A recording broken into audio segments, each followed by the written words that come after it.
के सियासी हालात एक शदीद तरीन सियासी बहरान की निशानदेही कर रहे हैं। एहतसाब हुकूमतें नहीं करती होती, एहतसाब इदारे करते हैं। आपके पास अगर अकल नहीं है तो मैं क्या करूं, और मेरी सुनने के लिए भी तैयार नहीं। जो डॉक्यूमेंट की शर्तें हैं वो रद्द नहीं हो सकती। बोले ऐसी मरना को नहीं, घोर पिया कोई हो। मैं तो आपको ये खबर देने जा रहा हूँ कि नून लीग में फॉरवर्ड ब्लॉक बनने लगा। अस्सलाम वालेकुम, पाकिस्तान टुनाइट के साथ मैं हूं Syed summer Abbas. JIT report मंजर आम पे आने के बाद पैदा होने वाला सियासी भूचाल थमने का नाम नहीं ले रहा और जो सियासी आफ्टर शॉक्स हैं हम कह सकते हैं कि उनका सिलसिला अभी तक जारी है और इल्ज़ामात दोनों तरफ से, हुकूमती साइड से भी और पीपल्स पार्टी की तरफ से भी सख्त हम देख रहे हैं कि हम इस वक्त देख रहे हैं कि पॉलिटिकल पार्टीज एक दूसरे पे लगा रही हैं। और आसिफ जरदारी साहब ने आज फिर उन्होंने जिस तरह से आजकल जलसे कर रहे हैं वो सिंध के अंदर, आज उन्होंने कश्मीर में एक जलसे से खिताब किया और वहाँ पर उन्होंने कहा कि आप मेरी हुकूमत नहीं गिरा सकते, पहले भी मैंने 5 साल हुकूमत मुकम्मल की है। और जरदारी साहब ने यह भी कहा कि जिसने मुल्क की तरक्की की, इस्टेब्लिशमेंट ने उसे रोका है, उसके साथ अच्छा सलूक नहीं किया। और उन्होंने कहा कि मैं डरने वाला नहीं हूँ, जो मेरे दोस्त हैं, अहबाब हैं, वो बिल्कुल बेफिक्र रहें।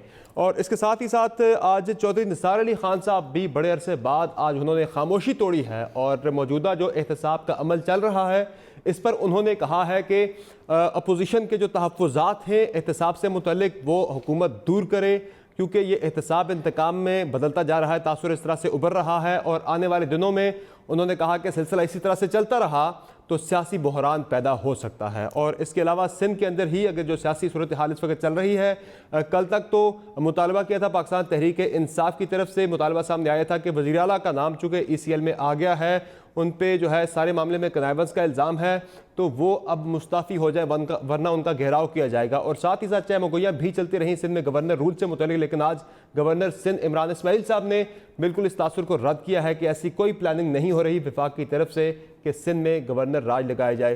सियासी सूरत हाल पर गुफ्तगू के लिए हमारे साथ मौजूद हैं जनाब हुमायूं अख्तर खान साहब, साबिक़ वफाकी वज़ीर और रहनुमा हैं पाकिस्तान तहरीक इंसाफ के। हमारे साथ मौजूद है खुर्रम दस्तगीर खान साहब, साबिक़ वफाकी वज़ीर और रहनुमा मुस्लिम लीग नून। शैला रज़ा साहिबा पाकिस्तान पीपल्स पार्टी की रहनुमा हैं और सूबाई वज़ीर भी हैं। बहुत शुक्रिया आप तीनों मेहमानों का, आपने शो में ज्वाइन किया।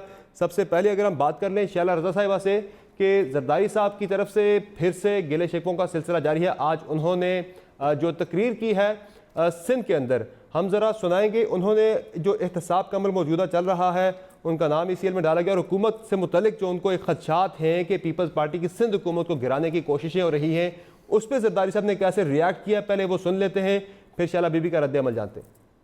मेरी हुकूमत नहीं गिरा सके, मैं करके आया, 5 साल इनको मैंने चला के दिखाई। हमको ये जितना काटेंगे, जितना मारेंगे, इतना हम और बढ़ेंगे इंशाअल्लाह। दोस्तों, मेरे भाइयों, मेरे बुजुर्गों, आप मजबूत रहें, मैं इनसे डरने वाला नहीं हूँ। आसिफ जरदारी साहब कहते हैं कि मैं डरने वाला नहीं हूँ। साथ ही उन्होंने आज ये भी कहा कि जिसने मुल्क के लिए काम किया, इस्टेब्लिशमेंट ने उसके राह में रुकावटें खड़ी की। अभी पीपल्स पार्टी कौन सा ऐसा बड़ा काम सिंध के अंदर आपकी हुकूमत है वहाँ पे करने जा रही थी या कर रही है, ऐसा फिनोमिनल बड़ा काम कि जिसे रोकने के लिए इस्टेब्लिशमेंट आपके रास्ते में रुकावटें डाल रही है? बहुत शुक्रिया। देखिए, हम मुसलसल काम ही कर रहे हैं और ये 18वीं तरमीम जो है उसके बाद ही सूबों ने आगे बढ़ के इतना काम करना शुरू किया है। और जो इस वक्त सिंध का हेल्थ में और पावर प्रोडक्शन में और इंफ्रास्ट्रक्चर में जो काम है उसके लिए हमें किसी से सर्टिफिकेट लेने की ज़रूरत नहीं है, बल्कि हम तो ये कह रहे हैं कि हमें गैस दी जाए, हमारे मुख्तलिफ पावर प्लांट्स रुके हुए हैं। तो लेकिन इस तरह की इंतकामी कार्रवाइयाँ की जा रही हैं। और जहाँ तक गवर्नर राज की बात है, गवर्नर साहब ने कहा कि नहीं, लेकिन इनके इंफॉर्मेशन मिनिस्टर जो हैं वो मुस्तकिल बोलते रहते हैं। और जो 18वीं तरमीम की बात है, जब हम 18वीं तरमीम की बात कर रहे थे कि हुकूमत इसके पीछे पड़ी हुई है, तो कहा जा रहा था वो आपको एहतसाब कर रहे हैं और आप लोग कह रहे हैं 18वीं तरमीम। ये इतना हमसे एंकर्स पूछ रहे थे, लेकिन कल वज़ीर आज़म साहब ने अपने मुंह से कहा कि 18वीं तरमीम वफाक पर बोझ है। तो हम कैसे ना मान लें कि आप जो हैं वो आपसे सिंध में पीपल्स पार्टी की गवर्नमेंट बर्दाश्त नहीं हो रही। अब ये इंतकामी कार्रवाई है, इतना बौखला गई है हुकूमत कि ये लिस्ट है जिसमें जो है वो लोगों के नाम है जिनको ECL में डाला गया है। इसमें नंबर 4 पे अब्दुल मोमिन डायरी, इसको इंतकाल हो चुका है इसका, और इसका नाम जो है वो ECL में है। तो मैं तो फिर आखिरी नाम जो है गुलाम कादिर, उसको 10 दफ़ा पढ़ा कि कहीं मेरे शौहर का नाम तो नहीं डाल दिया बेचारे का। जब ये लोग मरूमीन को नहीं छोड़ रहे तो फिर उसमें शुक्र है कि वो सन ऑफ में जो है वो जाहिर है कि दरिया खान लिखा था। फिर मुझे यकीन आया, वरना मैंने कहा लो भाई शैला रज़ा आप तो इतना बोलती हैं, ये आपका भी काम। लेकिन आज फरतुल्लाह बाबर साहब ने भी खत लिखा है वज़ीर मुमलिकत बराए दाखिला को। उन्होंने कहा है कि आप भी हुकूमती जो बंदों के नाम लिखे हैं कि वो उनके नाम ECL में डालें। उन्होंने अलीम खान साहब का लिखा है, उन्होंने जहांगीर तरीन साहब का लिखा है फरतुल्लाह बाबर साहब ने कि उनके नाम भी डाले जाएं। खैबर पख्तूनख्वा के वज़ीर आला का नाम डाला जाए, वहाँ के काबीना के वज़रा के नाम डाले जाए कि उनके खिलाफ भी केसेस हैं। फिर आप समझ रहे हैं कि ये मामला ठीक है जो नाम डाले गए हैं ECL में, इसीलिए आपने भी एक दरखास्त दी है वज़ारत दाखिला को डाले जाए। कहते हैं हम ये कह रहे हैं कि ये इंतकामी कार्रवाई है, और ये जो ECL के खेल हैं उसको जरदारी साहब, सद जरदारी साहब ने खुद ही वाजे कर दिया कि जब उन्होंने बेल कराई थी तो अपना जो पासपोर्ट है वो सबमिट कर दिया था। इसी तरह वज़ीर आला साहब भी अभी तक सिर्फ बीजिंग गए हैं सरकारी दौरे पे और कहीं नहीं गए। अगर आप एक वज़ीर आला का जिसका नाम अभी सिर्फ जिस पे इल्ज़ाम है, जैसे अभी उन पे इस तरह मुकदमा नहीं चला कि उन्हें 9 अपने वकला बदलने पड़े, जैसे पार्टी फंडिंग केस है या हेलीकॉप्टर केस है, उनका नाम आपने डाल दिया, कल उनको कहीं किसी मुल्क जाना पड़े तो आप क्या करेंगे? क्या तासुर दे रहे हैं? पहले ही दुनिया भर से जो ममालिक आए हुए थे उन कॉन्फ्रेंस में आप अपनी डर्टी लॉन्ड्री धो चुके हैं, तो अब क्या करना चाह रहे हैं? चले पॉइंट आ गया आपका। खुर्रम दस्तगीर खान साहब, नून लीग इस सारे अमल को कैसे देखती है? इस वक्त जो पीपल्स पार्टी की क़यादत के साथ जो मामला चल रहा है, नाम ECL में आ गए हैं, सिंध के वज़ीर आला का नाम ECL में आ गया है, पार्टी चेयरमैन का नाम ECL पे है, नून लीग कैसे देखती है सारे अमल को? चौधरी निसार साहब ने तो सिर्फ खदशे का इजहार किया है, लेकिन ये वाज़ेह हो गया कि अब ये जिस अमल को एहतसाब कह रहे हैं, ये इंतकाम से भी मामला आगे जाकर इस्तेहसाल बनता जा रहा है आहिस्ता आहिस्ता, क्योंकि इसमें सारा जोर इस बात पर है कि हुकूमत अपनी नाअहली और बेतदबीरी छुपाने के लिए इस एहतसाब के मामले की धुंध जो है वो फैलाते हैं, और जो भी एविडेंस है, जैसे GIT की रिपोर्ट है जिसको सुप्रीम कोर्ट ने कहा कि लीक नहीं होनी चाहिए थी, वो लीक हो गई, और वो लीक खास मकसद से जो है वो हुकूमती अमायदीन ने की ताकि जो है वो मीडिया ट्रायल किया जा सके अपोजिशन के लोगों का। और जब एक दफ़ा ये बात करते हैं एक दिन तो हुकूमत ने बहुत इसके ऊपर क्रेडिट लेने की कोशिश की, देखिए हमने मफाहमत करके तो शहबाज शरीफ लीडर ऑफ द अपोजिशन को PAC का चेयरमैन बना दिया, लेकिन जब उनके अपने वजीर ये कहते हैं कि जी मैं उसके खिलाफ सुप्रीम कोर्ट जाऊँगा और ये तो बहुत गलत फैसला हो गया, तो ये जो टारगेटिंग है वो शेख रशीद साहब खुद मोहतरम बजाय इसका जवाब देने के कि उनके दौर में बार बार ट्रेनें क्यों उल्ट रही हैं, वो कहते हैं जी मैं सुप्रीम कोर्ट जाऊंगा शहबाज शरीफ के खिलाफ। इस तरह बाकी जो वज़रा हैं वो बजाय अपनी मामलात के जवाबात दें कि मुल्क में जो है वो महंगाई इतनी क्यों बढ़ गई है और किसान को खाद की कीमत डबल क्यों देनी पड़ी इस दफ़ा, और हमने देखा कि इस दफ़ा जो है वो खाद की सेल नहीं हुई क्योंकि कीमतें बहुत बढ़ गई। अभी नंबर मुख्तसर आप समझ रहे हैं कि पीपल्स पार्टी के साथ ज्यादती हो रही है। जनाब अभी हमने बोरान, मुझे मुकम्मल करने दें, अभी बोरान गैस का आया था, एक दफा फिर कराची में साइट एसोसिएशन ने कहा जी हम तो अपनी फैक्ट्रियां बंद करें, बजाय इस चीज का जवाब देने के सारा फोकस इस बात पर है कि हम पकड़ लेंगे और हम नहीं छोड़ेंगे। और ये मामला जो है बहुत तेजी से अब लोगों ने खुलकर लिखना शुरू कर दिया है कि वन पार्टी स्टेट बनाने की कोशिश हो रही है कि किसी तरह जो है वो जिस तरह अयूब खान ने किया था 60 की दहाई में कि एब्डो लगा के उस वक्त के तमाम सियासतदानों की खेप को क्लियर कर दिया जाए, या जनरल जावलक ने भी कोशिश की कि क्लियर कर दिया जाए। तो ये एक दफा फिर कोशिश हो रही है कि ये जो अवाम की जो सपोर्ट से आए हुए सियासतदान है उन्हें साफ करके कोई लोटों की नई फसल उगाई जाए। यहाँ कह रहे पीपल्स पार्टी के साथ गलत हो रहा है, ज्यादती हो रही है, आप कह रहे हैं इन शॉर्ट जो मैसेज आपका? देखें, ज्यादती का फैसला तो तभी होगा ना जब ये तमाम एविडेंस कोर्ट में जाकर टेस्ट इसका जुडिशल टेस्ट होगा।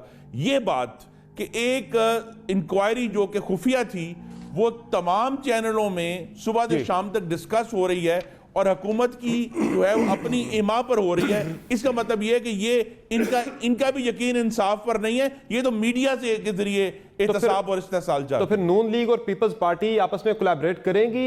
पहले तो काफी चमगोइया थी कि मिलके कोई तहरीक चलाने का इरादा रखती, फिर अचानक से हमने देखा जो इंप्रेशन सामने आ रहा है कि नून लीग अब खामोश है, अब पीपल्स पार्टी सिर्फ रगड़े में नजर आ रही है। बड़ा वाज़ेह है जी कि जहाँ तक 18वीं तरमीम का मामला है, हम उसकी पूरी तरह प्रोटेक्शन करेंगे और अगर उसको बचाने के लिए तहरीक चलाना पड़ी तो ज़रूर चलाएंगे। अगर कहीं ये जो कोशिश की जाती है कि पाकिस्तान के जो जमहूरी स्ट्रक्चर है, जिसको ऑलरेडी इस डाका ज़दा इलेक्शन ने बड़ा नुकसान पहुंचाया, इसको मजीद नुकसान हुआ, तो हम ज़रूर पीपल्स पार्टी के साथ मिलकर बात करेंगे। लेकिन इस हद तक वाज़ेह है कि सिर्फ लीडरों के लिए तो तहरीक नहीं होगी, किसी असूल पर, अवाम के हक़ हाकिमियत पर, अवाम के हकूक़ को आगे लेकर जाने पर तहरीक चली तो हम सब इकट्ठे होंगे। ठीक, बिल्कुल सही है जनाब मायूस Khan Sahab, you have a lot to respond जो पीपल्स पार्टी और नून लीग की तरफ से सामने आए मामला। लेकिन ECL का जहाँ तक ताल्लुक है, आपने नाम डाल दिया बिलावल भुट्टो जरदारी का, जरदारी साहब का, फरियाद तालपुर साहब का, ये कहा गया कि कुछ लोगों के मुल्क से बाहर जाने का खदशा था। अब सिंध के वज़ीर आला हैं, वो क्यों छोड़ के जाएंगे? हुकूमत ज़ाहिर है अगर वो छोड़ के जाते हैं तो एक आइनी बहरान उनके सूबे में पैदा हो जाएगा। वज़ीर आला का नाम आपने डाल दिया, एक इलेक्टेड सूबे के आइनी ओहदा रखते हैं वो, और साथ साथ जरदारी साहब तो कहते हैं कि मैंने तो पासपोर्ट बेल के साथ ही जमा करा दिया था, मेरे मुल्क से बाहर भागने का कैसे खदशा आपको पैदा हो गया? तो ये हेस्ट में थोड़ा सा सारे अमल को हुकूमत ख़राब नहीं कर रही, मुतनाज़ा नहीं बना रही खुद से? जी, पहले ECL मिनिस्ट्री ऑफ इंटीरियर के हाथ में होती थी और पिछले दौर में नवाज शरीफ साहब के दौर में ये पूरी काबीना के हाथ में आ गई। तो पाकिस्तान की जो फेडरल काबीना है उसका ये एक फ़ैसला है। वो क्या करते हैं, 172 नाम आए, बहुत बड़ा स्कैंडल है।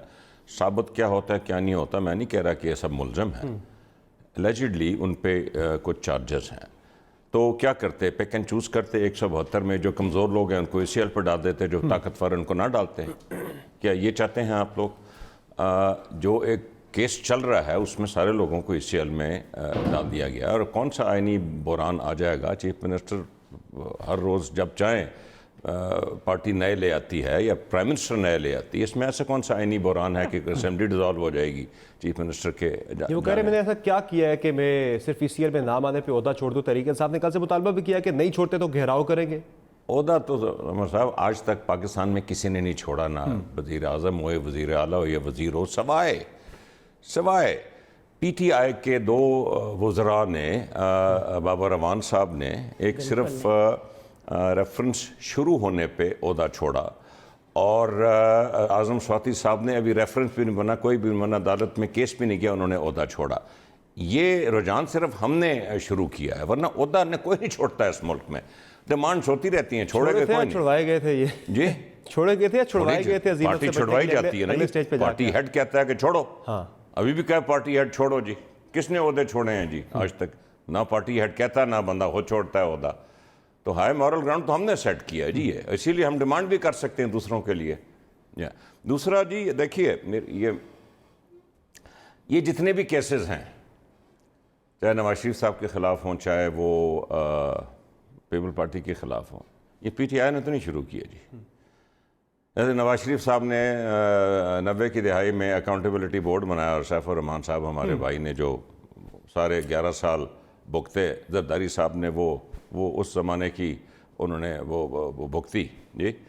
मुशर्रफ साहब ने नैब बनाई, जो हुआ नहीं हुआ वो आपके सामने है। ये नैब हमने तो नहीं बनाई है। अब मामला ये कि ये पॉइंट नैब हमने तो नहीं बनाई, सुप्रीम कोर्ट के अहकामात पे बनी थी, आपकी गवर्नमेंट ने नहीं बनाई, ये तो बड़ा वाज़ेह है। लेकिन जो अगर उन नाम डाल देना ECL पे सबके बिल्कुल एकदम से, वो थोड़ा सा पॉलिटिसाइज हो गया मामला। आपकी एक पॉलिटिकल इंटेंशन उसमें प्रेमा फेशाई नजर आ रही है, साबित नहीं हुआ ऐसा इनके में इंप्रेशन आ रहा है। नवाज शरीफ साहब ने खुद सुप्रीम कोर्ट को कहा था कि मामला पानामा का आप देखें, ये कहा था नवाज शरीफ साहब, और उनकी पार्टी ने JIT को वेलकम किया था, और पीपल पार्टी ने जो नवाज शरीफ वाली JIT थी उसका उसका भरपूर साथ दिया था।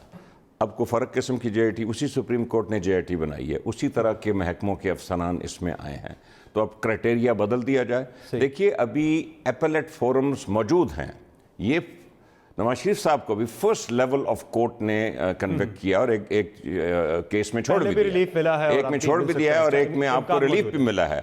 अभी आपके पास 5-6 लेयर्स हैं एपेलेट फोरम्स के। इसी तरह इसकी तो अभी केस शुरू भी नहीं हुआ, अभी तो सुप्रीम कोर्ट ने सुना भी नहीं पूरा कि, और अहकामात भी नहीं जारी किए कि क्या है क्या नहीं है।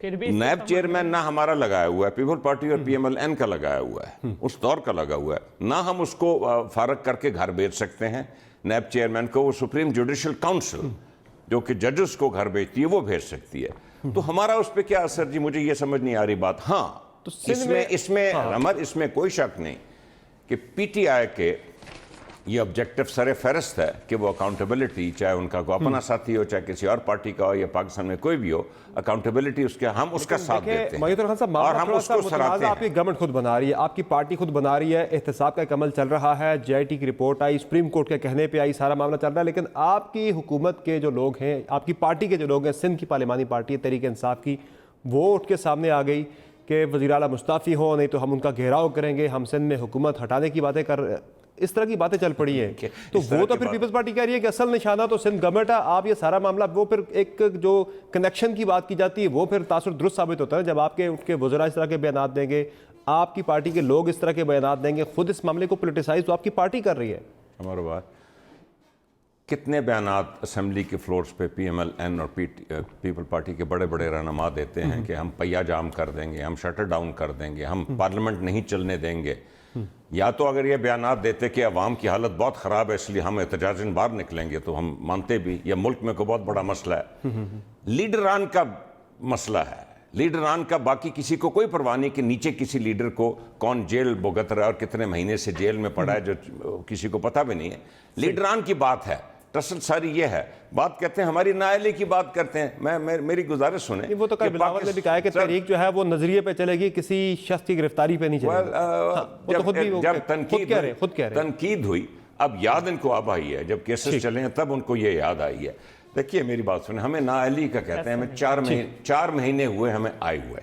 ठीक, मुझे कोई एक ऐसा कदम बता दें जो हमने लिया हो जिसके नतीजे में ये महंगाई हुई या ये शॉर्टेजेस आई। ये साल से चल रही है।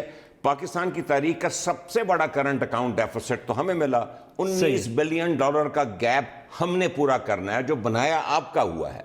करंट अकाउंट डेफिसिट हमने नहीं बनाया था $19 बिलियन का, ये फिस्कल डेफिसिट $22 बिलियन का हमने नहीं बनाया था। ये रुपए की कीमत 105 से 125 में हम नहीं लाए। मैं इस पे जवाब दे देता हूं। ये जो करंट अकाउंट डेफिसिट और फॉरेन एक्सचेंज की सिचुएशन है, इसके नतीजे में रुपया गिर रहा है तेजी से, इसके नतीजे में महंगाई हो रही है। इसके कसूरवार हमें आप ये जरूर कह सकते हैं कि आपने 4 महीने में हमारा बनाया हुआ जो मेस था वो साफ नहीं किया, ये जरूर कह दें। हाँ। और 4 महीने में चले, हम 6-8 महीने में कर देंगे। लेकिन ये मेस शुरू में ये बात समझ आती थी कि ये पिछली गवर्नमेंट पे डाल देना, लेकिन अब 4 महीने हो गए, अब आप खुद इसके जिम्मेदार है कि अब आपने क्या करना है। बहरहाल खुद इसके पे कुछ रिस्पॉन्ड करना चाह रहे जी खुरम साहब। मैं भी करना चाहती जी, मैं देखिए 4 बातें हैं। एक तो ऑपोजिशन की गिरफ्तारियां, दूसरी 18वीं तरमीम को रोल बैक करना, तीसरा गवर्नर राज और चौथा मिड टर्म। ये चारों सियासी बहरान पैदा करने वाली बातें ऑपोजिशन के किसी फर्द ने नहीं की, ये तमाम की तमाम हुकूमत के हमायदीन ने की हैं। मिड टर्म इलेक्शन की बात सबसे पहले इमरान खान साहब ने की, गिरफ्तारियों की बात इनके कुछ 5-6 वज़रा हैं इल्मुन नजूम के माहिर, वो बार बार करते हैं। 18वीं तरमीम की जो बात है वो भी इनके वज़रा ने की है, गवर्नर राज की बात वो भी PTI के लोगों ने की है। तो ये जो इस किस्म की धमकियां हैं और ऐसी इंटेंशंस हैं, देखें ऑपोजिशन की इंटेंशन फर्क होती है क्योंकि उसके पास इदारे और हुकूमत नहीं होती। लेकिन जब हुकूमत के लोग ये बात करेंगे कि मिड टर्म इलेक्शन हो सकता है, गवर्नर राज लग सकता है, 18वीं तरमीम रोल बैक हो सकती है, हम मजीद गिरफ्तारियां करेंगे, तो फिर ये जरूर तशवीश पैदा होगी। दूसरी बात यह है कि इस हुकूमत ने ऑलरेडी बड़ा वाज़ेह है आके गैस की कीमतें बढ़ाई, 143% खुद इन्होंने सबमिट किया कि हाईएस्ट जो ब्रैकेट है वो 143% तक जाएगी। लेकिन सबसे जो अहम और डेंजरस था वो ये था कि कमर्शियल और इंडस्ट्रियल के ऊपर 30 से 50% जो गैस है उसकी कीमत बढ़ी है, जिसमें बिजली पैदा करने के कारखाने भी शामिल हैं। बिजली की कीमतें बढ़ाई हैं, खाद की कीमतें बढ़ाई हैं और अभी मजीद बढ़ाने जा रहे हैं। जनवरी में ऑलरेडी कमिटमेंट हो चुकी है, IMF की नौकरी से पहले ही चाकरी शुरू कर दी है। तो अवाम को तो बराह रास्त जब बिजली के बिल आए तो पता चला ना कि हुकूमत बदली है, गैस के बिल आए तो पता चल गया हुकूमत बदल गई, किसान जब खाद लेने गया तो उसको पता चल गया कि हुकूमत बदल गई है, और उसको ये प्रॉब्लम पूरे मुल्क में एक महंगाई की एक्सपेक्टेशन क्रिएट हो गई डिवैल्यूएशन की वजह से, जो इन्होंने लाइल्मी में हो गई ना जी। वज़ीर आज़म को ने तो फरमाया कि मुझे इल्म ही नहीं था कि एक दिन रुपया 10 दिन गिर गया, दूसरे दिन 8 रुपए गिर गया। ये जो लाइल्मी में की हुई बातें हैं उसकी बराह रास्त कीमत पाकिस्तान के अवाम अदा कर रहे हैं। और जो गैस की शिपमेंट जो है वो किसने कैंसिल की? वो क्या जो फर्नेस ऑयल माफिया था उसने कैंसिल करवाई कि कराची 7 दिन बंद रहा और अब फिर बंद है, और पंजाब भी आज बंद 10 तारीख तक आ गई जी, CNG स्टेशन बंद है। ये जो नाअहली की बात है ना, जो इकोनॉमिक क्राइसिस है वो अपनी जगह पर है क्या, लेकिन नाअहली की बात यह है कि ये खुद शिपमेंट्स कैंसिल करते हैं और फिर खुद जो है मुल्क को बुरान में मुब्तला करते हैं। और मैं ये भी याद करा दूं, क्या पिछले साल बैलेंस ऑफ पेमेंट्स क्राइसिस नहीं था? हमने मैनेज किया था। 2016 में बैलेंस ऑफ पेमेंट्स क्राइसिस नहीं था, हमने मैनेज किया था। ये मैनेज ही नहीं कर पा रहे, इनके हाथ पांव फूल गए हैं। ठीक है, चले यहाँ एक ब्रेक लेते हैं। शैला रज़ा साहिबा भी कुछ रिस्पॉन्ड करना चाह रही थी, ब्रेक के बाद हम उन्हीं की तरफ जाएंगे, वो रिस्पॉन्ड कर ले, उसके बाद फिर हम गुफ्तगू को आगे बढ़ाएंगे। नाज़रीन यहाँ ब्रेक लेते हैं, हमारे साथ रहेगा।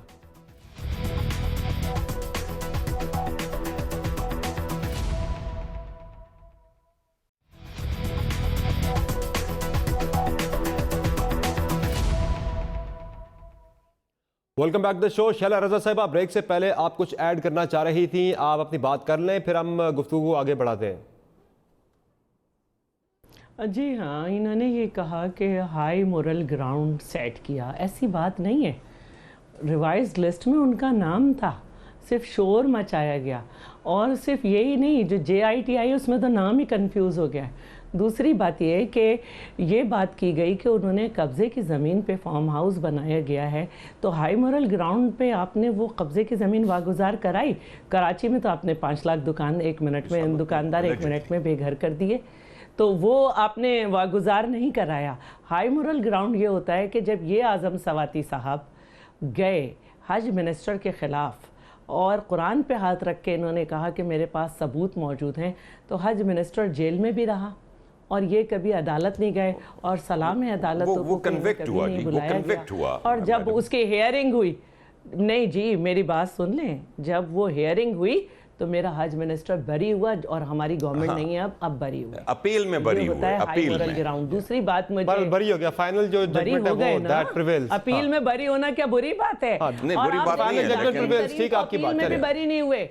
जहांगीर तरीन तो अपील में भी बरी नहीं हुए, और वो वाहिद आदमी है जो अभी तक जिन पे साबित हुई है खयानत। मैं ये कहना चाह रही हूँ कि पीपल्स पार्टी को इस सारे गेम्स में आपने जो फंसाने की कोशिश कर रहे हैं, जो गेम बना रहे हैं, इससे पहले भी सिंध में 2 मुजाहरे पीपल्स पार्टी महंगाई के ख़िलाफ़ कर चुकी है। आज सनतकार जो हैं उन्होंने कॉल दे दी है, आज CNG बंद है, 2 दिन से मेरे घर में भी गैस नहीं आ रही है। आप कह रहे हैं कि हम आवाम के इश्यूज़ पे बोल ही नहीं रहे हैं। ये अवाम ही का तो इशू है कि 18वीं तरमीम ना बंद करें।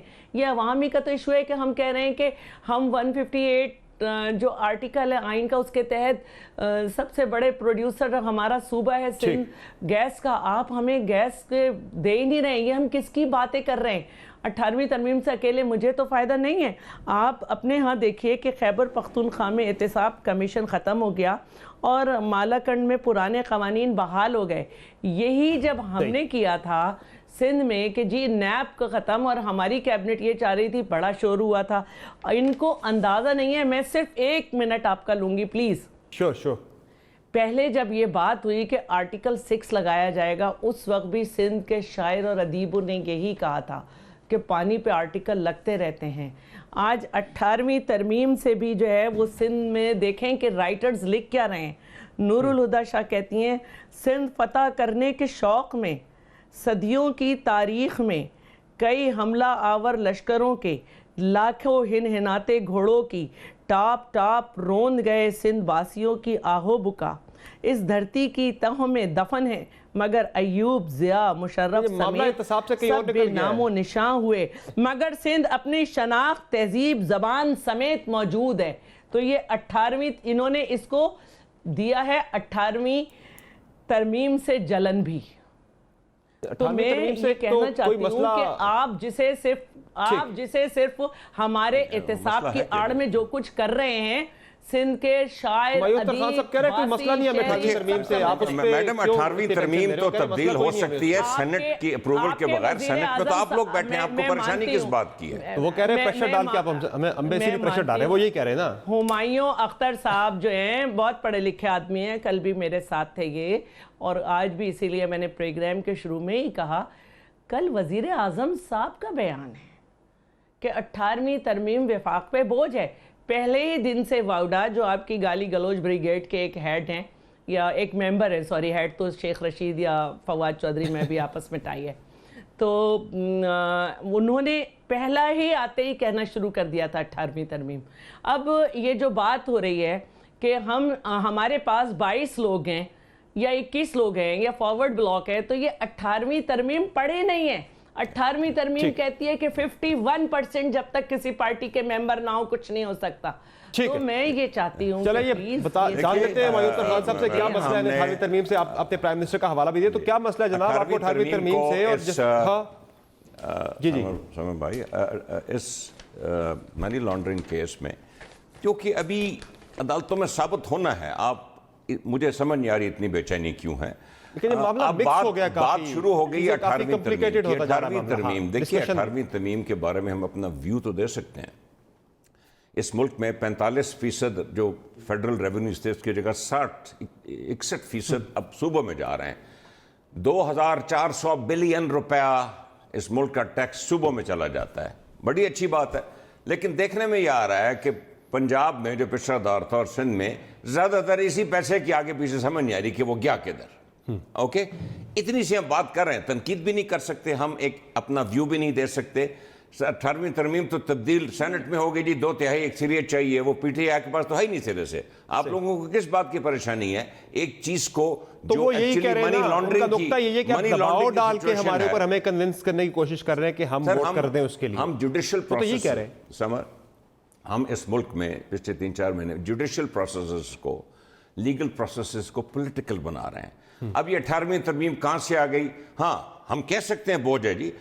इस मुल्क में FPR 4000 बिलियन पैसा जमा करती है तकरीबन, और 2400 बिलियन सूबों में चला जाता है। तो हमें यह तो पूछने का है कि जी जाता किधर है, क्यों जाता है? बोझ तो है, लेकिन कम से कम इस्तेमाल तो सही तरीके से हो। आप अपने सूबे को तैयार तो करें, आप अपने कैपेसिटीज तो पैदा करें कि ये पैसा इस्तेमाल हो सके सही तरीके से, अवाम के ऊपर इस्तेमाल हो सके ये पैसा।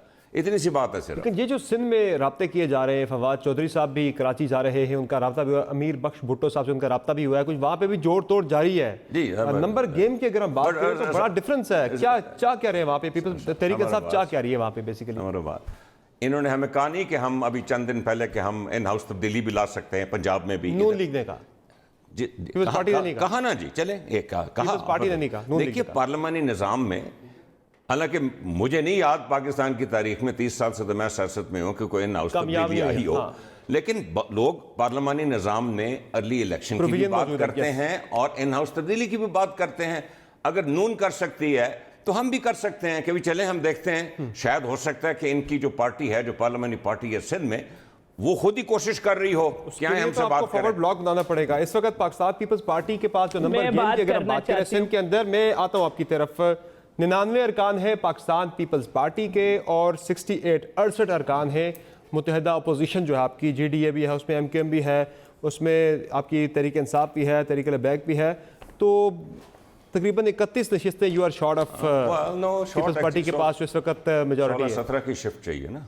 हाँ हाँ, तो फॉरवर्ड ब्लॉक बनाने की कोशिश करेगी आपकी पार्टी? नहीं, मैं तो फॉरवर्ड ब्लॉक की कोशिश हो रही है, क्या हो रहा है? नहीं, फिर कैसे होगा फॉरवर्ड ब्लॉक जब तक पीपल्स पार्टी में आप नहीं बना रहा हूं तो कैसे होगा कि इसकी बात करना को गैर कानूनी या गैर सियासी बात नहीं है। हर कोई पार्लियामानी निज़ाम में ये बात करता है, इलेक्शन की भी बात करता है और अनाउंस चेंज की भी बात करता है। अब आगे देखें क्या होता है। फॉरवर्ड ब्लॉक की भी डिस्कशन बड़ी चल रही है। खुर्रम नसीर खान साहब, आपकी पार्टी से मुतल्लिक भी आज शेख रशीद साहब कह रहे थे कि नून लीग में फॉरवर्ड ब्लॉक जरूर आ चुका है, पीपल्स पार्टी में अब तक आया या नहीं आया? वो तो आपकी पार्टी का कह रहे हैं कि आपकी पार्टी में आ गया है। जी, शेख रशीद साहब दूसरे वजीर हैं जिन्होंने कहा है कि जी मुस्लिम लीग नून, इससे पहले एक और हमारे फाजिल वजीर साहब ने फरमाया था कि नून लीग के 4 टुकड़े होने वाले हैं। बात तो यही है कि इस किस्म के बयानात देकर जो है ना जी, फिर तो हाई मॉलर ग्राउंड नहीं रहेगी। हमायूं अख्तर साहब ऑनरेबल आदमी हैं, इनकी हद तक तो मैं हाई मॉरल ग्राउंड कंसीड कर दूंगा, लेकिन जो इनके लीडर हैं, जिस हाई ग्राउंड पे उनका घर है, वो घर की तामीर आज तक गैर कानूनी है। तो हाई मॉरल ग्राउंड तब होनी थी कि किसी गरीब की छत की एक ईंट को हाथ लगाने से पहले बनी गाला मसमार होता ना, तो फिर हाई मॉरल ग्राउंड होती कि ये देखिए हमने अपना घर गिरा दिया, अब हम पूरे मुल्क में गैर कानूनी तामीरात को गिरा देंगे, तब तो बड़ी अच्छी बात होती। तो हाई मॉरल ग्राउंड नहीं है जब आप मुस्तकिल जो है नैब को एक सियासी औजार के तौर पर इस्तेमाल कर रहे हैं अपोजिशन को दबाने के लिए, और फिर उसी वक्त बात करते हैं कि हम पार्टियों को तोड़ेंगे भी। ये मैं समर साहब याद करा दूं, 2002 में भी और 2001 में भी नैब को ही इस्तेमाल किया गया था मुस्लिम लीग नून को तोड़कर मुस्लिम लीग काफ बनाने के लिए, और उसके बावजूद सिर्फ एक वोट से जो है ना, जिस तरह ये हुकूमत 4 वोटों पर खड़ी है, इस तरह उस वक्त भी 2002 में 1 वोट के ऊपर जो है जमाली साहब की गवर्नमेंट बनी थी। तो ये वही औजार हैं, ये वही हम जो है ना प्ले देख रहे हैं। इशू यही है कि अब ये मुमकिन नहीं है कि आप पार्टियों को तोड़ें। अगर आप तोड़ेंगे तो वो गैर कानूनी और गैर आईनी जराए होंगे। बात बजाय पार्टियों गैर आईनी जराए से ही पार्टियों की आपकी हिमायत कर रही हैं, उनकी हिमायत हासिल रखें ना जी, उनकी हिमायत हासिल रखें, तो तभी ये मामला होगा।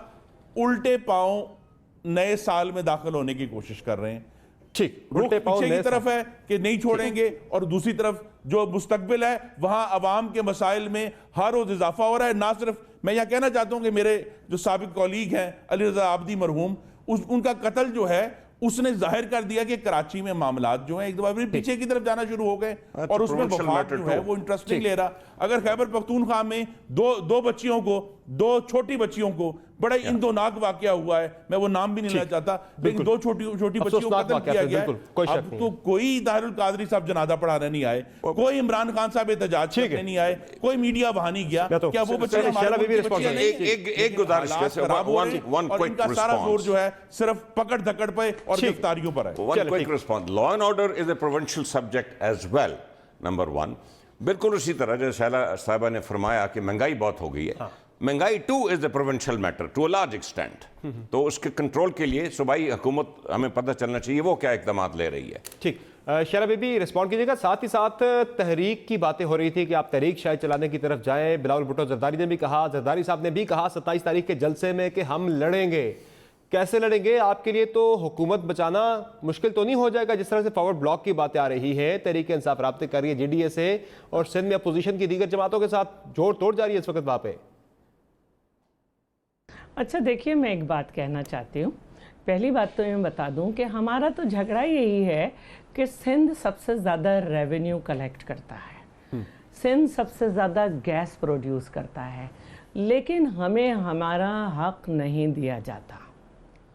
इस बात को याद रखिएगा। और ये जो NFC भी आप नहीं कर पा रहे माशाल्लाह से, और ये जो सब कुछ पॉइंट्स तय हुए थे, और ये सब जो 18वीं तरमीम हुई थी ना, आपके साथ जो बैठी हुई जमातें ऐसे निकलेंगी आपके साथ से कि पता भी नहीं चलेगा। उसकी मिसाल आज मैं अभी एक और दूंगी। दूसरी बात यह है कि हम ये नहीं कहते कि इलीगल या अनकॉन्स्टिट्यूशनल तरीक़े आपके पास नहीं है, आप कॉन्स्टिट्यूशनल वे में आएँ, गिरा दें हुकूमत। लेकिन आपके लोगों की ज़बान जो है वो ये कह रही है कि जैसे भी हो हमें ये हुकूमत गिरानी है, तो जैसे भी हो में तो हमने परवेज़ मुशर्रफ को डैम भी नहीं बनाने दिया, अलबत्ता वो कहता था खाल मेरी वर्दी मेरी खाल है, वो उतार दी थी हमने।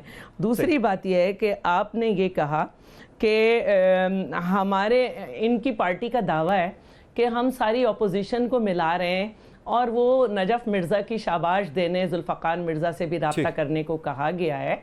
और ज़ाहिर है JDA के भी मेमन साहब के जो रिश्तेदार हैं उनको भी कहा गया होगा कि शाबाश दो। MQM को तो आज साथ बिठा लेते। MQM आपके साथ आज नहीं थी अपोजिशन की, और उस दिन भी नहीं थी MQM और मैंगल ग्रुप। जब आप मुतालबा बढ़ रहा है, वज़ीर आला के इस्तीफे का मुतालबा बढ़ रहा है, कल उन्होंने हमारा साथ दिया था। भी कर दिया। और एक बात और मैं कहने वाली हूँ, एक बात मैं कहने वाली हूँ, JDA को मैं कह रही हूँ ना कि अभी तो उनकी खातून पे ही मसला पड़ा हुआ है। ECL के लिए तो पूरी कैबिनेट बैठ गई कि सबके नाम डाल दो। उन्होंने इससे जो है ना ECL का नाम जो JIT ने नाम भेजे, JIT की भी कारकर्दगी पता चल गई कि मरहूमीन को नहीं छोड़ा। इस पे ECL बैठ गई। लेकिन आज की खबर है कि इमरान साहब के सिविल सर्विस इस्लाहात के ख्वाब को काबीना से मज़ाहमत का सामना बिल्कुल उसी तरह जैसे मोहसिन दावर और कोई के नाम ECL पे डालने में खबरें तो ये भी हैं, खबरें तो अभी ये भी हैं कि हमने अपना मौक़िफ़ नहीं पेश किया, खबरें तो अभी ये भी हैं कि हमने अपना मौक़िफ़ नहीं पेश किया, सिर्फ जो है JIT है जिसे नाला लई की तरह बहाया गया, लीक नहीं किया गया। ठीक है, तो बात यह है कि खबरों ही में है ना ये भी अभी, तो खबरों पे आप भी जिंदा रहिए, हमारे पास तो दलाइल हैं। चले यहाँ पर मैं चाहूँगा कि एक ब्रेक ले लें, हम ब्रेक से वापस आएंगे तो बात करेंगे कि FIA ने असगर खान केस बंद करने के लिए सुप्रीम कोर्ट को सिफारिश कर दी है कि ये केस बंद कर दिया जाए, क्योंकि उनके पास एविडेंस मौजूद नहीं है। जिस तरह के इल्ज़ामात लगाए गए थे, जिन जिन लोगों पे पैसे लेने के इल्ज़ामात थे, उनसे मुतालिक भी एविडेंस मौजूद नहीं है। एक इतना बड़ा केस पाकिस्तान की सियासी हिस्ट्री का, जिसका इतना ज़्यादा सियासी मंजरनामे पे ज़ोर और शोर भी रहा, बहुत ज़्यादा इसका तस्करा भी रहा और कहा जाता रहा कि आने वाले दिनों में, आने वाले अदवार में ये सियासी कोर्स को सेट करेगा, लेकिन अब जाके मामला इस नहज पे पहुंचा है कि FIA ने खुद से ही सुप्रीम कोर्ट में सिफारिश की है कि ये केस बंद कर दिया जाए। तो JIT में भी काफ़ी ज़्यादा हमने शोर देखा है, काफ़ी ज़्यादा शोर मचा, नाम आए, ECL पे नाम डाल दिए गए, लेकिन इस केस का मामला भी आगे चल के कहीं असगर खान केस जैसा तो नहीं होगा। यहाँ ब्रेक लेंगे, ब्रेक के बाद इस मामले पे गुफ्तगू होगी, हमारे साथ रहिएगा।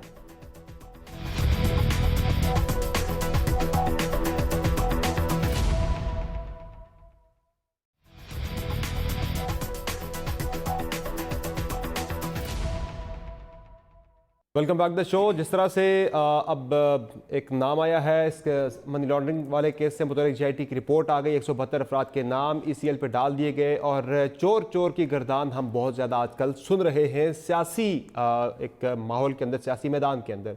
लेकिन असगर खान केस जो है ये भी एक बहुत बड़ा केस था पाकिस्तान की सियासी हिस्ट्री का, जिससे मुतालिक अब ये इंकशाफ सामने आया कि FIA ने सुप्रीम कोर्ट में सिफारिश की है कि हमारे पास शवाहिद नहीं, एविडेंस नहीं, इसलिए ये केस बंद कर दिया जाए। जो इल्ज़ामात लगे थे अब वो साबित नहीं कर सकते। तो मयूर खान साहब, अब जो हम शोर देख रहे हैं इस वक्त सियासी मैदान के अंदर कि आपकी पार्टी ने सबसे ज़्यादा चोर चोर की गर्दान, चोर चोर का शोर सबसे ज़्यादा मचाया हुआ है, तो आगे चल के इन केसेस को मंतकी इंजाम तक पहुँचाना असल कामयाबी होगी, असल एहतसाब की कामयाबी होगी, बजाय इसके कि ये शोर शोर में ही मामला सारे गुम हो जाए, जो हाल असगर खान केस का हुआ है। दीगर केसेस का भी तो वो नहीं होगा। नहीं, देखिए, जो अगर इल्ज़ामात सही साबित हुए तो जो मुल्क का प्रोसिक्यूशन सिस्टम है, अब देखें सुप्रीम कोर्ट क्या करता है, किस नैब से या किस इदारे से ये FIA तो गवर्नमेंट का आम है ना, वो तो वज़ारत दाखिला के अंडर है ना, वो तो now that proves my point. हाँ, अभी तक जितना भी सो कॉल्ड अकाउंटेबिलिटी हो रही है और ज्यादती हो रही हैं, वो नैब कर रहा है ना, जो सुप्रीम कोर्ट के अहकाम के तहत। FIA डायरेक्ट फेडरल गवर्नमेंट के नीचे आती है, सूबाई हुकूमत डायरेक्ट हमारी पार्टी के नीचे पंजाब और फ्रंटियर में। कोई मुझे एक मिसाल दे दें, चाहे छोटा हो पार्टी का लीडर इलेक्टेड या बड़ा हो, इन दो इदारों ने कोई एक्शन लिया है? अब आप फरमा रहे हैं कि 1990 में वजूद भी नहीं था PTI का, हमें मालूम है कौन कौन से लोग इसमें इन्वॉल्व हैं। FIA जो डायरेक्टली नीचे है फेडरल गवर्नमेंट के, प्राइम मिनिस्टर के, उसने कहा है जी कोई बात नहीं, हमारे पास सबूत नहीं है, इन केसेस को वापस करो।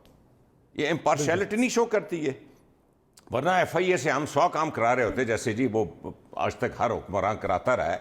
पंजाब पुलिस और सूबाई पुलिस से हम 100 काम करा रहे होते। हमेशा से इस केस के पीछे खड़े रहे हैं। MNA MPA का ऑफिस में वो जिक्र करते रहे इस केस का, हमने नाक में दम किया होता हर MNA MPA का, लेकिन हम नहीं कर रहे। किसी जगह आपको सुनने में नहीं आया। ये सिर्फ बड़े लीडरों की अकाउंटेबिलिटी हो रही है। मैं आता हूं, पहले बात मुकम्मल कर लें जरा। तो मैं अपना पॉइंट साबित कर रहा हूं कि ना इस नैब में ना हमने कोई केस बनवाया है, जिस तरह 90 की दिहाई में बने ज़रदारी साहब के खिलाफ, ना हमने नैब बनाई है, ना हमारा को अमल दाखिला नैब की कार्रवाई में। सुप्रीम कोर्ट और अकाउंटेबिलिटी कोर्ट्स चल रहे हैं, जो हमारे हाथ में है उसका आपने खुद मिसाल दी। आज FIA ने केस विड्रॉ कर, उसमें हमारा कोई अमल दाखिल तो नहीं। आपके वज़रा भी तो निकाल के दे रहे चीज़ें, जिस तरह से आपने देखा होगा पिछले महीने ही इफ्तिखार दुरानी साहब ने और शहजाद अकबर साहब ने प्रेस कॉन्फ्रेंस की कि हमने जनाब being custodian of the record of the Punjab government, Shahbaz Sharif साहब ने ये मिस अप्रोप्रिएशंस की, ये गैर कानूनी इस्तेमाल किया फंड्स का। वो तो खुद फरीक बन रहे हैं, जाके नैब के अंदर चीज़ें दे रहे हैं निकाल के कि आप रेफरेंस दायर करें इनके खिलाफ, रेफरेंस करें। अब नैब जब रेफरेंस दायर करेगी, अगर उसके पास सब्सटेंशिएट किया वो जो सबूत है, तब हम कहेंगे ना, चलें सबूत तो नैब को कोई भी भेज सकता है, एक कोई जाली लेटर भेज दे, कोई अनोनिमस लेटर भेज दे, तो नैब तो उसको शुरू हो जाती है, अखबारी खबर पे शुरू हो जाती है। अनोनिमस लेटर्स में भी कार्रवाइयां आजकल बड़ी हो रही हैं, जिस तरह मरियम औरंगजेब वाला मामला नैब जो है वो कंप्लेंट वेरिफिकेशन एक प्रोसेस होता है, फिर एक इंक्वायरी होती है, उसके बाद जाके इन्वेस्टिगेशन शुरू होती है, which may lead to a reference and a trial and accountability court. Khurram Dastgir Khan साहब, आप इस पे रिस्पॉन्ड करना चाह रहे थे, कुछ ऐड करना चाह रहे थे, आप बात कर लें। जी, मैं ये सिंपल ये कहना चाहता हूँ कि 25 साल ये केस चला है असगर खान साहब, 1994 में गालिबन इसका आगाज़ हुआ था और आखिर में आके यही बात साबित हुई कि सबूत नहीं है।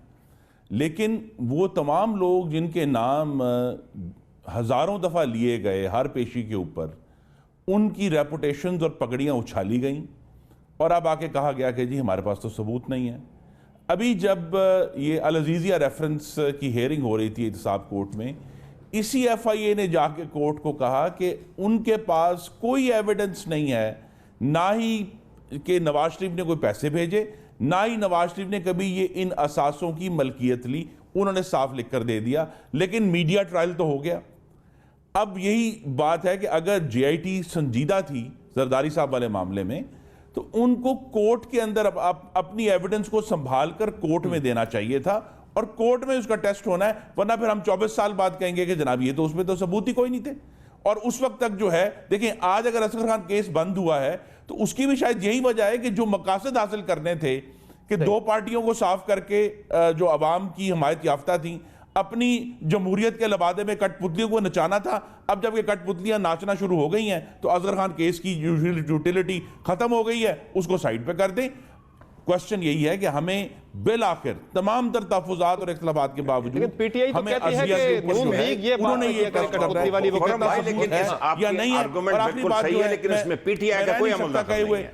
बड़ी अहम बात है कि देखिए, एक बार बार बात हुई कि खबर है, खबर नहीं है, अलमिया है। इस हुकूमत ने 4 महीने में जिस तरह अरबों रुपए के डेवलपमेंट फंड्स कट किए हैं, 5 से 6 लाख पाकिस्तानी आज जब नया साल चढ़ रहा है तो बेरोजगार, इनकी कटिंग जो इन्होंने एक्सपेंडिचर कट किया है डेवलपमेंट वाला, उसकी वजह से बेरोजगार है।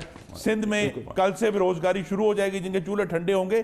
तो ये इनको इसके ऊपर फोकस करें, बजाय ये कि तमाम हुकूमत जो है दावे कर देती है। आपने याद कराया इफ्तिखार दुरानी साहब को और मुशीर साहब का, वो 3 दफा आके टीवी पर कह चुके हैं, कभी हमने 5.3 बिलियन पकड़ लिया, कभी हमने 11 बिलियन पकड़ लिया, और नतीजा अभी तक डार साहब के मामले में भी नतीजा अभी तक 0 है। जी, मैं एक बिल्कुल सही, मैं भी इस बात के बिल्कुल हक में नहीं हूं कि फिस्कल डेफिसिट टारगेट्स मीट करने के लिए डेवलपमेंट फंडिंग को कट नहीं करना चाहिए। लेकिन अभी तक हर हुकूमत बशमूल खुर्रम भाई आपकी PMLN हमेशा फिस्कल टारगेट्स मीट करने के लिए डेफिसिट टारगेट वो डेवलपमेंट फंड करती थी। हम अपने बाकी खर्चे कम नहीं करते, हम डेट को रिस्ट्रक्चर नहीं करते और हम सिविल गवर्नमेंट खर्चे कम नहीं करते। रह सके हम हमेशा मैंने देखा है कि हम डेवलपमेंट फंडिंग काट देते हैं। आपके दौर में भी हर साल डेवलपमेंट फंडिंग कट हुई और ये अफसोसनाक बात होती है। ये IMF की तरफ से एक डिमांड भी है ना, आप डेवलपमेंट प्रोग्राम में तो हम अभी गए नहीं है। नहीं, लेकिन जो आप शराइत वहां से आई है, अब तक तो बात कर रही है, नौकरी से पहले फंडिंग कर रही है।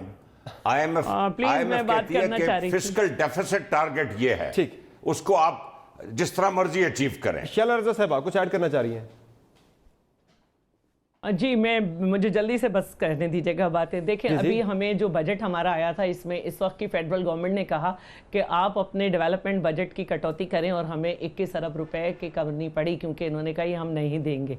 और हस्बे मामूल वो रिवायत कायम रखी कि जो रकम बताई जाती है उसको कट करके दिया जाता है।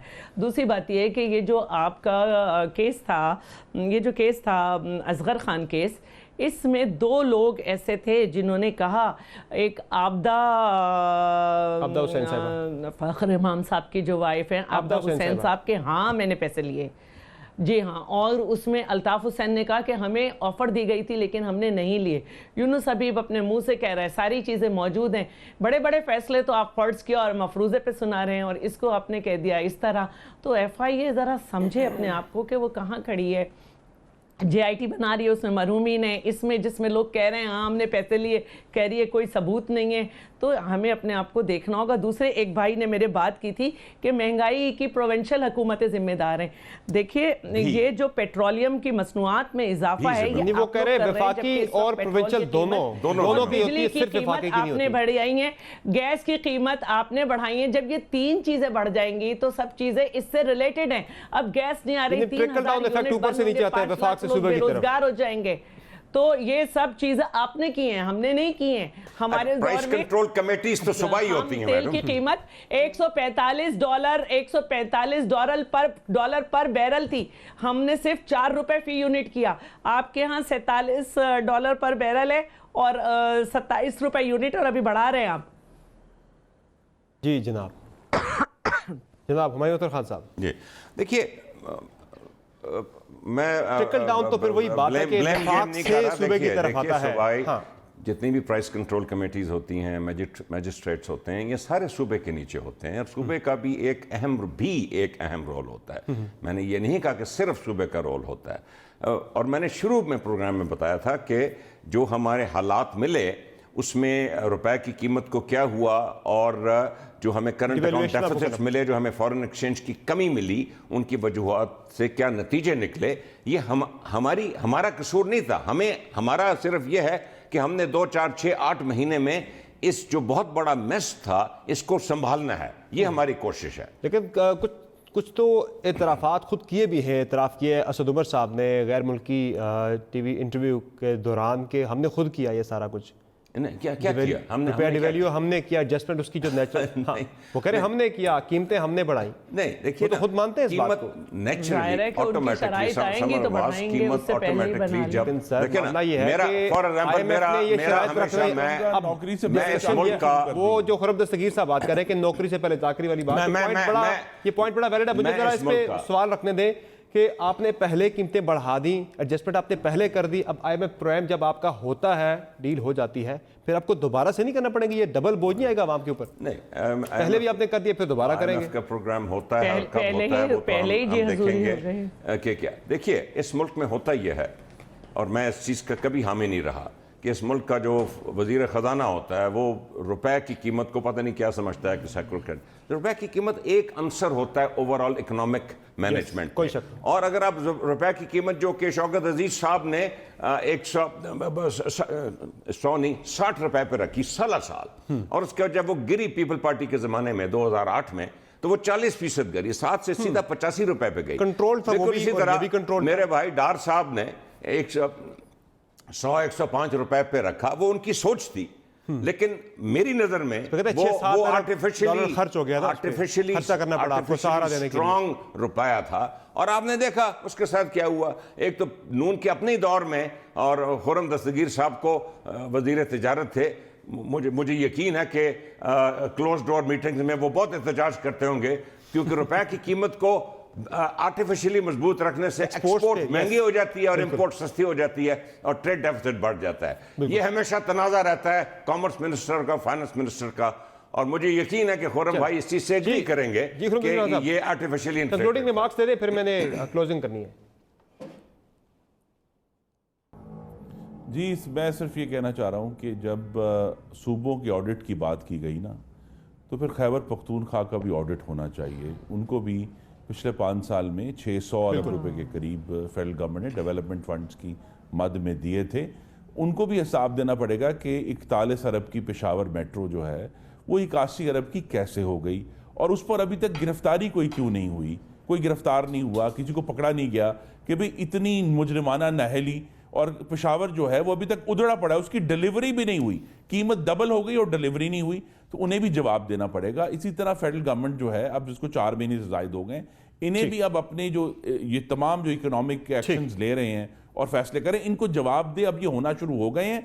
और मैं फिर कहूंगा कि नए साल में बेहतरीन खबर ये हो कि इनके वुज़रा खामोश होकर अपने काम पर तवज्जो दें और ये पकड़ धकड़ और इंतकाम नुमा एहतसाब जो है इसको बंद कर दें। सही है, चले एहतसाब का अमर ज़रूर जारी रहना चाहिए, आगे बढ़ना चाहिए, लेकिन इफेक्टिव वे में जिस पे किसी भी किस्म के इंतकाम का तासुर ना हो। और जो बड़े बड़े केसेस होते हैं, जिस तरह से ये मामला फेक अकाउंट्स का और मनी लॉन्ड्रिंग का सामने आया है, JIT की रिपोर्ट सामने आई है, ये मामला भी सिर्फ चोर चोर के इल्ज़ाम तक ही महदूद ना रहे। सियासी टेम्परेचर इस वक्त काफ़ी हाई है, सिर्फ सियासी माहौल में यानी कि सियासी बहरान की तरफ ही मामला नहीं जाना चाहिए, बल्कि ये केस अपने मंतकी इंजाम तक ज़रूर पहुंचना चाहिए। इसका हशर भी असगर खान केस जैसा नहीं होना चाहिए। आज के शो में तमाम मेहमानों का बहुत शुक्रिया शो में ज्वाइन करने के लिए। इजाज़त दीजिए, अल्लाह हाफ़िज़।